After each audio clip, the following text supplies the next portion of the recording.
tal, amigos televidentes? Buenos días y bienvenidos a la entrevista del día aquí en su informativo La Noticia. Está con nosotros el doctor Arturo Cabrera. Él es el presidente del Tribunal Contencioso Electoral, con quien vamos a hablar sobre los cambios que se buscan desde enero del 2018. Doctor, muy buenos días. Los cambios al Código de la Democracia.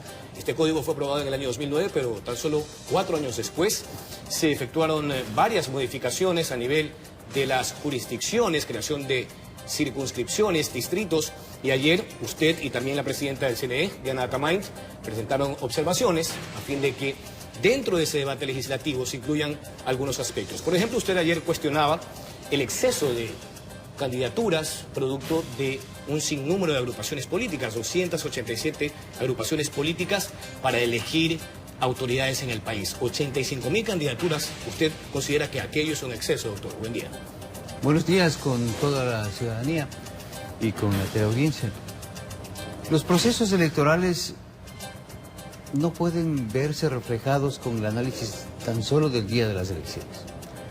Los procesos electorales son una cadena de acontecimientos divididos en fases y etapas de carácter precursivo, es decir, que una vez que se cierra una, no puede regresarse, y para que se inicie una tiene que concluirse la primera o la anterior.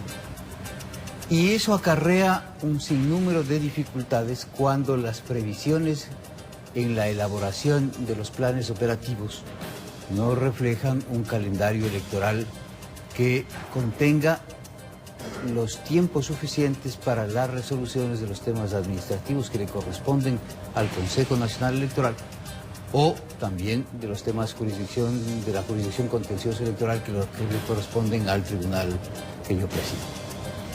Sí representan un problema porque cuando el calendario electoral no contempla esas posibilidades en el calendario, la acumulación de causas fruto de las diversas etapas, desde la calificación y registro de las organizaciones políticas al inicio de un proceso electoral, que no significa que se hagan en un periodo cortito. Les recuerdo que en el Ecuador las organizaciones políticas pueden ser calificadas y registradas durante todo el año, pero hay que considerar que tiene una fecha límite para poder garantizar los derechos de participación de cualquier organización política que sea así registrada. El número de 287 organizaciones políticas sí se refleja también en el número de candidaturas presentadas. 85.000 candidaturas son una carga pesada para los procesos electorales. ¿Y cuál sería ahí la propuesta dentro de sus observaciones? Porque el día de mañana algún líder político puede decir no se puede limitar la libre participación amparada en la Constitución e incluso también en el Código de la Democracia. La función electoral no pretende limitar los derechos de participación.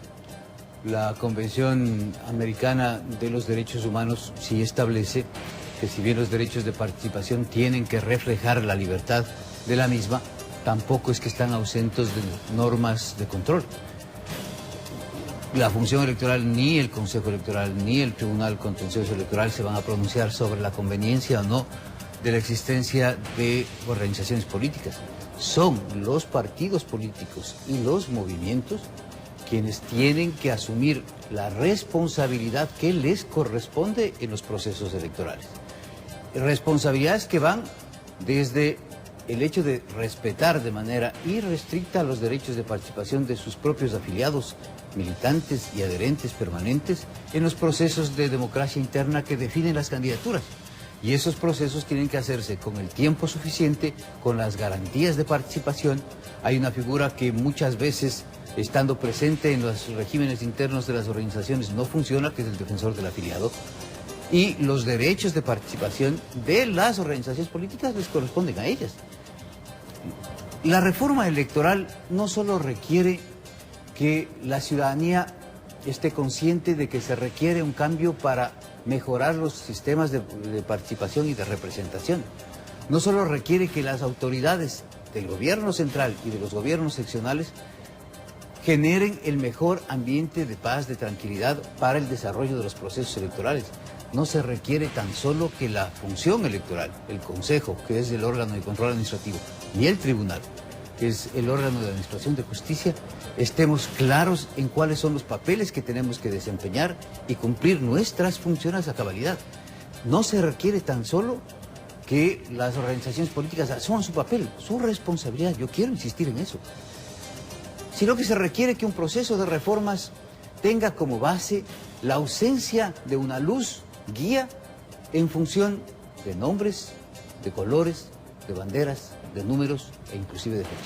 Ahora vamos a la transparencia y el efectivo control. Usted ayer hacía alusión en la capital a varios vacíos que tiene el Código de la Democracia e incluso la imposibilidad de poder sancionar un aporte ilegal o lo otro, computar un gasto anticipado a nivel electoral, porque claro, una cosa es el gasto electoral, que es la aportación desde el sector privado, los donantes de los partidos políticos, y lo otro es la promoción electoral a través de la asignación del Estado de franjas publicitarias. ¿Qué es lo que se debería hacer entonces en ese aspecto para ese efectivo control, doctor? Los procesos electorales suelen ser objetos de distorsiones a veces interesadas.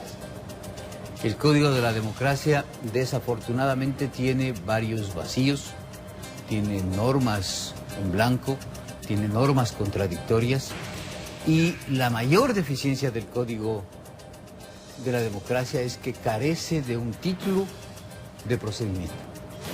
Lamentablemente, cuando se derogó el Código de Procedimiento Civil, que era una norma supletoria del derecho electoral, y se aprobó el Código General de Procesos, en el artículo 1 de ese código se excluye de su aplicación a los procesos electorales.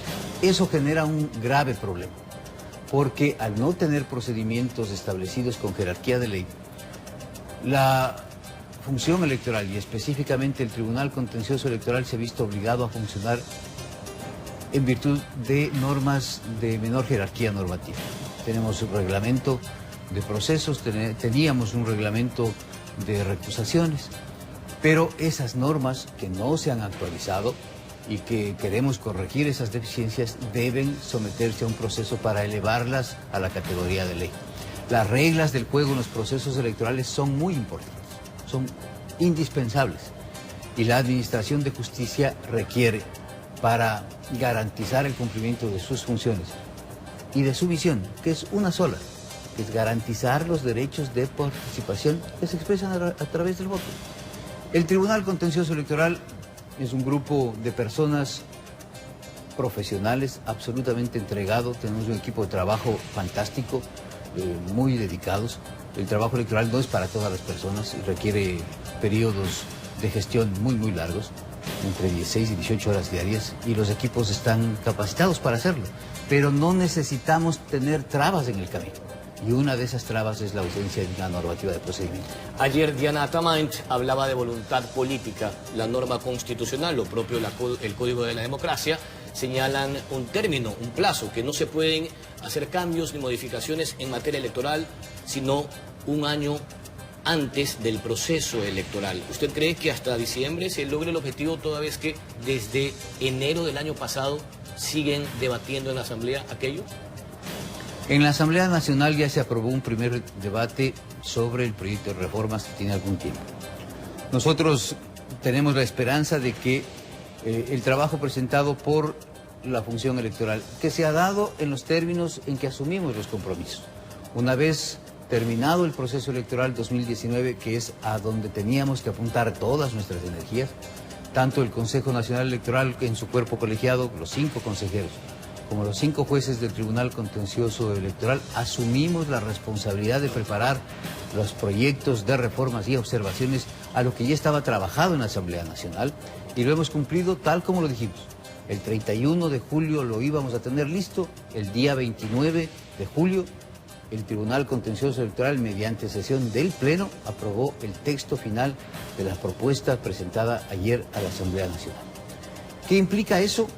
Que sí, necesitamos ponernos a trabajar. El día de ayer, con el señor presidente del Congreso de la Asamblea Nacional y la presidenta de la Mesa de Justicia, de la Comisión de Justicia, acordamos que la hoja de ruta a seguir, una vez que hemos presentado nuestras propuestas, va a requerir la participación permanente de los funcionarios delegados de las 2 instituciones, y a través del Tribunal Contencioso Electoral estoy autorizado para decirles que yo participaré directamente en todas esas reuniones. Muchas gracias. Estuvo con nosotros el doctor Arturo Cabrera, presidente del Tribunal Contencioso Electoral, sobre las observaciones que ha presentado la función electoral a la Asamblea Nacional. Vacíos legales, han dicho ellos, para poder efectivizar el control de aportes ilegales y también lo otro, el gasto anticipado a nivel electoral. Muchas gracias, doctor. Que tenga un buen día. Vamos con más de su informativo en la noticia. Muchas gracias.